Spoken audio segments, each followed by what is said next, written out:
Bismillahirrahmanirrahim. Faslun wa kullu ma'i'in kharaja minas sabilaini najisun illal maniyah.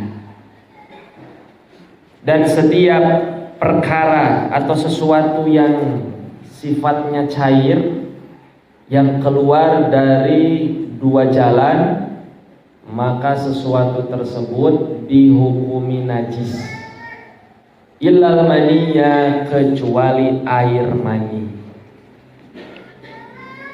Jadi dua jalan tersebut baik dari dubul atau kubul, baik dari jalan belakang ataupun jalan depan.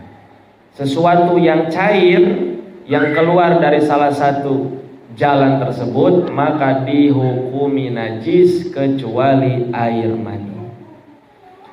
Maka yang biasa keluar dari jalur depan itu biasanya yang pertama air mani. Nah, air mani ini baik laki-laki ataupun perempuan itu punya yang namanya air mani. Jadi air mani tersebut tidak dipunyai khusus untuk laki-laki saja, ibu-ibu pun, perempuan pun punya yang namanya air mani. Nah, ketika air mani tersebut keluar dari pintu depan, maka dihukumi suci, tidak najis. Dan adapun ciri-ciri daripada air mani, salah satu di antaranya yang pertama, air mani tersebut cirinya biasanya berbau. Jadi kalau ibarat ibu-ibu yang suka bikin adonan roti tepung, nah itu kayak begitu kira-kira. Atau yang kedua cirinya air mani itu menyembur. Nah, atau cirinya air mani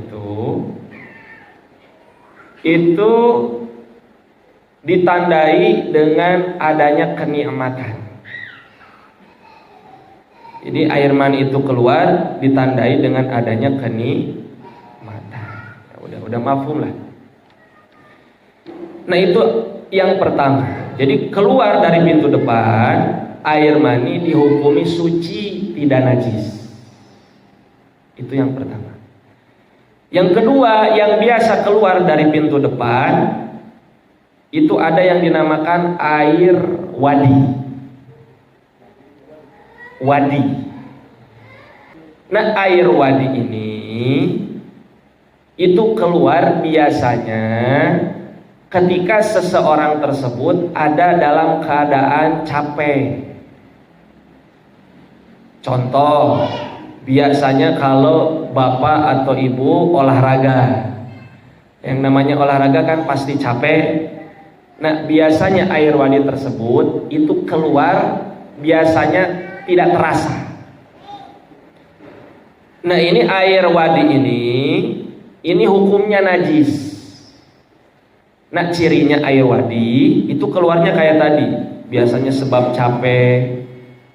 Itu warnanya putih, tapi tidak berbau, tidak lengket. Nah, itu air wadi. Kemudian yang ketiga yang biasanya keluar dari pintu depan itu ada yang dinamakan air madhi. Nah, ini air madhi ini ketika keluar maka hukumnya najis. Nah, ciri air madhi itu biasanya warnanya putih, lengket, percis kayak air mani. Air madhi ini keluar biasanya ketika terjadi pergolakan syahwat atau menjelang, ya ketika sedang naiknya syahwat.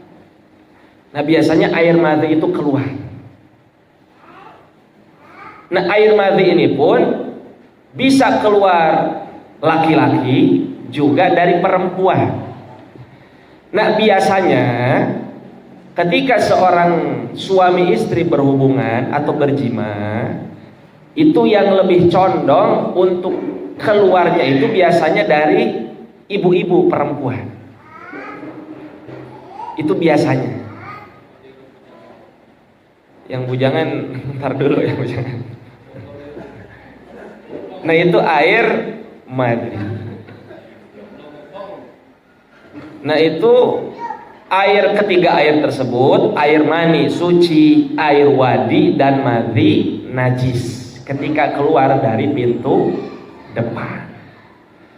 Nah 3 air tersebut itu yang biasanya keluar dari pintu depan. Atau umpama ada sesuatu yang tidak lazim keluar dari pintu depan, umpama keluarnya darah, maka darah yang keluar dari pintu depan tersebut dihukumi najis. Atau juga ada yang tidak lazim keluarnya air nanah, keluar dari pintu depan, maka air nanah tersebut dihukumi najis. Nah itu biasanya sesuatu yang berupa cairan yang biasa keluar dari pintu depan. Ada yang lain gak kira-kira?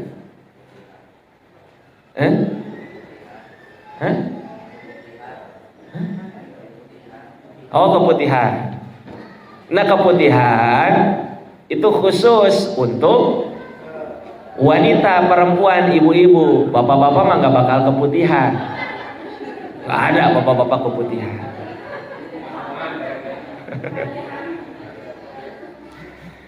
Nah itu nanti keputihan pun itu jenisnya kalau tidak salah ada 3. Nah itu biasanya ibu-ibu yang lebih tahu masalah keputihan.